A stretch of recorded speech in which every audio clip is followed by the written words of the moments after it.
I still remember the day when objective typing maybe not broke my mind, but at least put a good crack in it.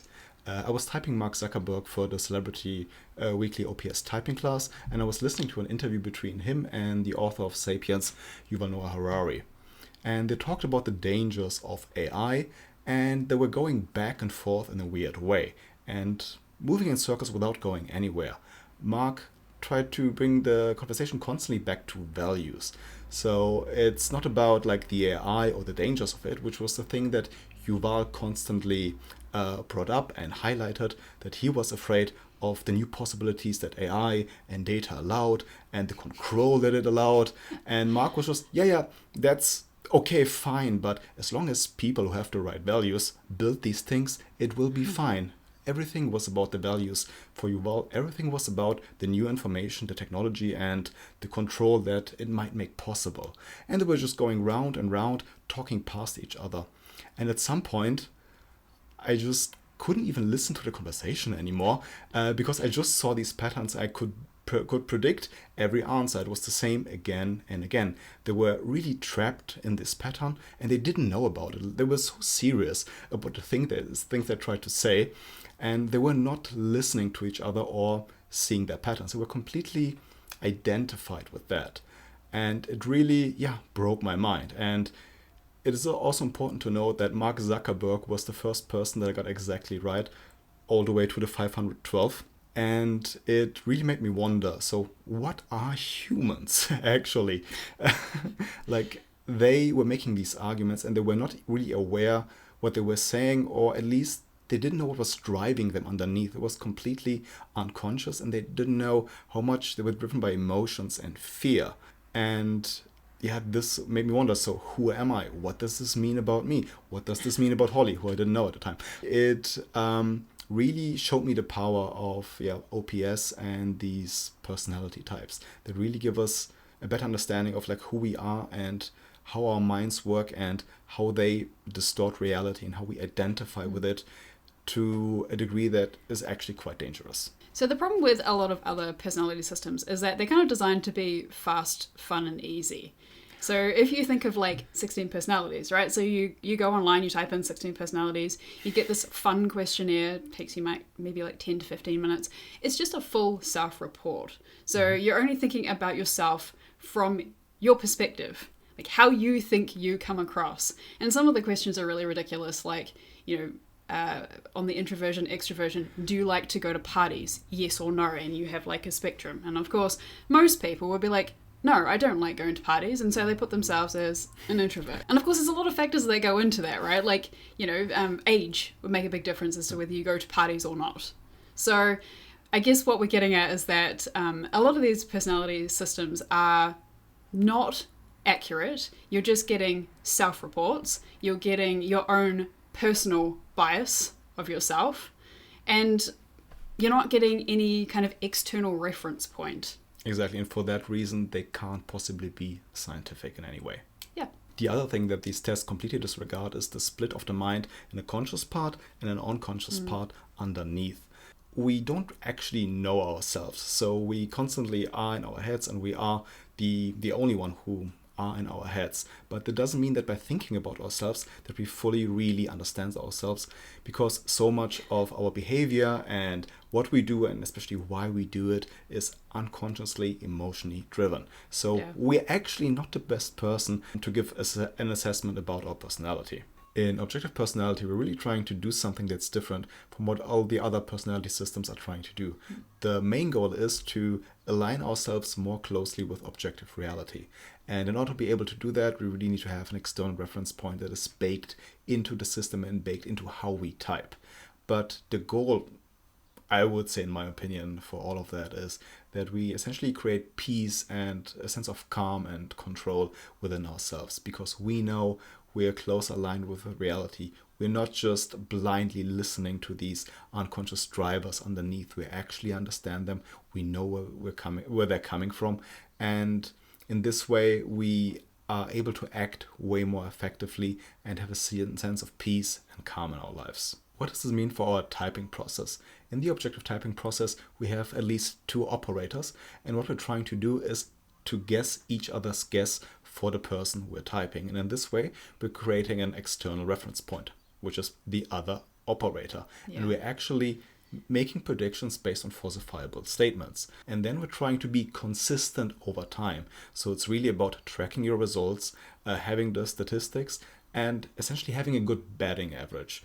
So this is what then gives the whole process and kind of your opinion and your guess about someone else's type validity, because you've been able to make correct predictions often over time based on a falsifiable statement.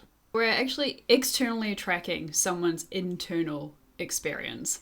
And so this forces you to look at how your internal experience or someone else's internal experience is off from reality. And then you need to look at how that reflects back on you. What does that say about yourself? And so for me, one of the things that I realized is that even though I'm DE and I'm constantly looking at other people all the time, I'm not actually seeing other people. I'm just seeing myself projected back onto everyone else, which is not an accurate representation of reality. Now, this is why it's really important to know your own wiring and why it's really important to get yourself typed before you start looking at other people. I know that as a decider, I'm constantly getting sucked into people's stories. Like when I'm listening to them on video, I'm following their story and I get really invested in their story. And also I know about myself that as a thinker, I want to believe what they're saying. And so then when I find contradictions, and whether it's intentional or unintentional, whether they just don't know that they're contradicting themselves, I find it take it as a personal insult, which is totally on me, by the way. But this is just something that I've learned about myself through typing. And so this is something that I need to be aware of when I'm watching someone else and trying to understand someone else. What we're trying to say is that although in typing you focus on other people, you're looking at other people, trying to understand them, it's also really about looking at yourself and understanding yourself, because whatever you see other people do and beginning to understand about like how their minds work, it's the same for your mind, of course.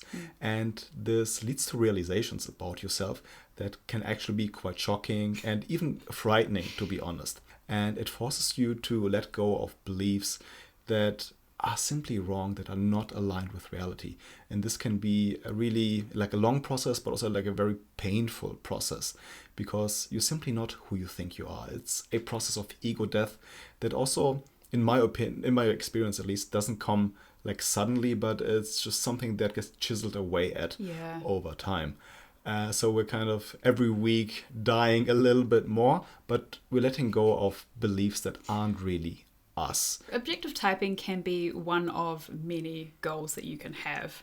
So one of the first ways that you can do it is to get typed yourself. So the reason why you would do this is that by getting typed, you can have a better understanding of how your own mind works and your own biases and how those can actually trip you up through typing other people. The second thing that you can do is to join the weekly celebrity typing class with Shannon and Dave and then just type along with them each week.